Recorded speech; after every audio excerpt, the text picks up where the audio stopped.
So guys, how can download your admit card. So आपको पता है कि उत्तराखंड पीसीएस के एडमिट कार्ड रिलीज हो चुके हैं।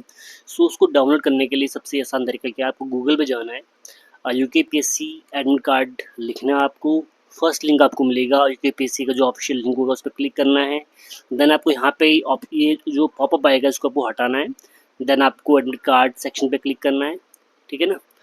एंड उसके बाद में आपको दिखेगा यहाँ पे फर्स्ट नंबर पे लिखेगा उत्तराखंड पीसीएस के बारे में। यहाँ पे आपको डाउनलोड लिंक पे क्लिक करना है, राइट। देन आपको यहाँ पे सेकंड नंबर पे जो लिखा हुआ है ये वाला यूकेपीएससी के बारे में, यहाँ पे आपको एडमिट कार्ड सेक्शन पे क्लिक करना है।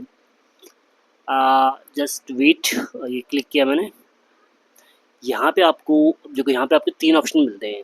या तो अपना लॉगिन विद अपना नाम और फादर्स नेम और डेट ऑफ बर्थ के थ्रू आप अपना एडमिट कार्ड डाउनलोड कर सकते हैं, या फिर अपना login with application and date of birth, या फिर अगर आपके पास में अपना ईमेल आईडी जो आपने लॉगिन किया था जब आपने अपना फॉर्म भरा होगा एंड पासवर्ड जो आपके पास में सेव होगा, उसके थ्रू आप अपना एडमिट कार्ड डाउनलोड कर सकते हैं।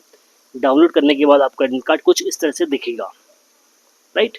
इसमें से कुछ मैंने चीज़ें हटा दी हैं, कुछ प्राइवेसी के चलते। सो धन्यवाद आप सबका।